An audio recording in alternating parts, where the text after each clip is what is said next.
I'm not going there to discuss India-Pakistan relations. Am I planning for it? Of course I'm planning for it. But, since I'm a courteous and civil person, I will behave myself accordingly.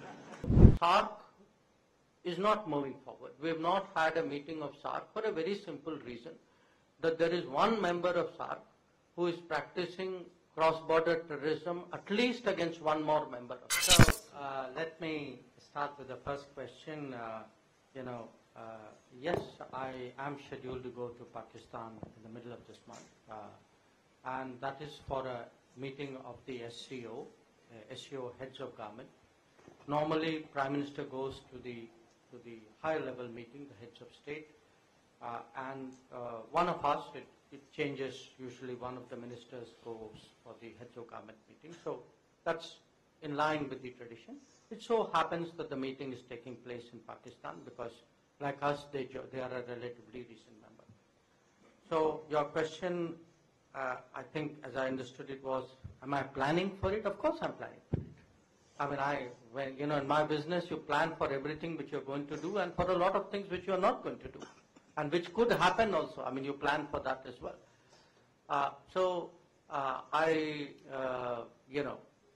expect there would be a lot of media interest because the very nature of the relationship is such, and I think we'll deal with it. But I do want to say it will be for a multilateral event. I mean, I'm not going there to discuss India-Pakistan relations.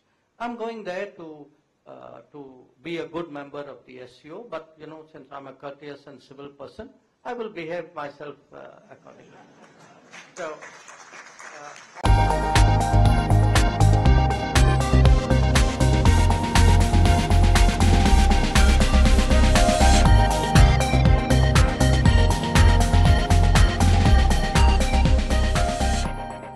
On the integration issue, at the moment, SAARC is not moving forward. We have not had a meeting of SAARC for a very simple reason, that there is one member of SAARC who is practicing cross-border terrorism, at least against one more member of SAARC, maybe more.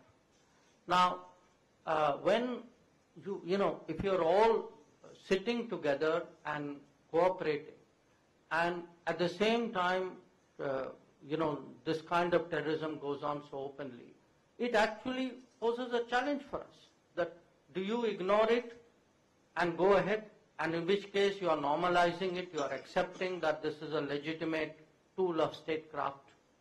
And I think at some point we came to the decision that we should not do this.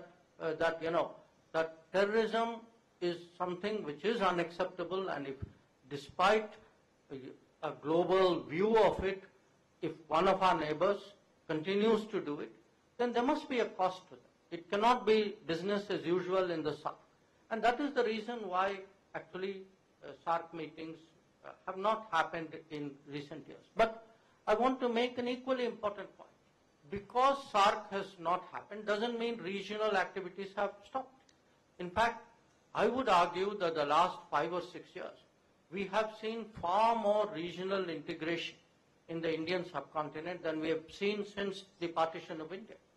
That if you look today with Bangladesh, with Nepal, with Bhutan, with Myanmar, with Sri Lanka, where I came, you have railway lines being restored, you have roads being rebuilt, you have electricity grids being built, countries export and import power, you have fuel lines.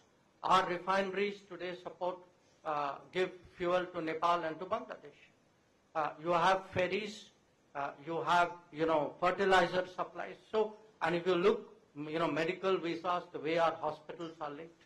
So, I actually would say that what is happening in the neighborhood, and it's happening because we are espousing this policy called neighborhood first. Neighborhood first means we are the biggest country. We must put in the maximum resources. We should not look to say, are they doing something equal to us? Because they are smaller. They will not be in a position to necessarily reciprocate. So we need to take that as our primary responsibility and push that.